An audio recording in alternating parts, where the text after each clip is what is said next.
Hey guys, so if you just watched my video before or after this one, it's one on about tips for buying a board. It's kind of a part 2 of this, exactly the same came around, I literally just filmed it 10 seconds ago. So this is the parts of a skateboard, so every individual part you'll need to know. So it's almost a part 2 to that video. So first, the wood that you stand on, this thing here, this is called a deck. They come in average length, so bottom to top here, is around 32 inches. That's kind of the average, 31 sometimes. And the width is important, and every board is different almost. So you get from the right side to one here, it goes from 7.5 to 8.5 inches. Sometimes a little bit more, but that's quite rare. This depends on kind of what tricks you do and kind of how tall you are and things, but it really doesn't matter. It's all personal preference for 8s, where they're 8.25s and things. So that is board, nose and tail. That's another different video. It's kind of actually starting. And then concave. You can see that sometimes. The concave, you see it now when it gets to here, dips down a bit, and then it goes to the nose or the tail here. The concave is this bit. Get a low concave, which kind of barely doesn't really go anywhere. High and medium's kind of. This is medium. In high when it goes really dips down. That's kind of for flicking and things. It kind of looks better from the side. I think medium concave is kind of the most common one. The next is grip tape. That's just a fancy name for sandpaper with glue on the bottom.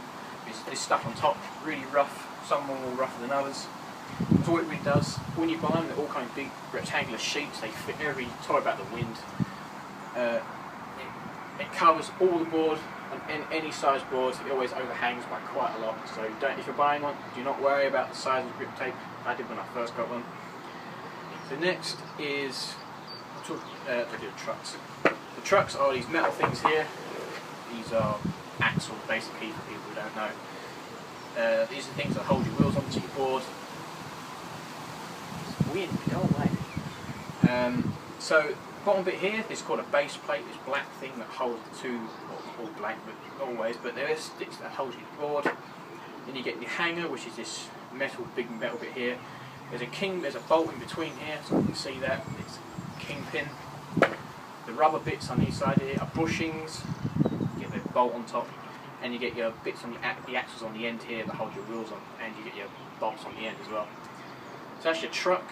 You get usually they come in separate when you're buying them. So you have to buy 2 of them. Not always, when you're buying one, check, but so they're the trucks. They're usually made of metal. Cheaper ones are made of plastic, but so depends on what tricks you're learning. If you're learning flip tricks, and you shouldn't last very long, but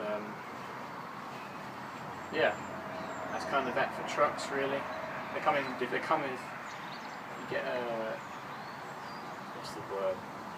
You get 5.0 trucks for 7, kind of in their 7-inch boards, wide width range, and then you get the 8s, which are for wider boards. Then you get wheels. These come in varieties of hard and soft wheels. These are hard, much prefer them than soft. Soft and more grippy. Hard, you have to slide more, but you get a little bit better pop. You don't roll as much. These come in sizes from 48 to kind of 60. 60 are kind of the filmer ones. They're huge. These were 52 when I bought them. So yeah, wheels aren't the most important thing, but yeah, that's it for wheels. And bearings are the metal bits in here that makes these spin different speeds and things. You get 2 bearings per wheel. That's all separate. And so yeah, that's about that for it.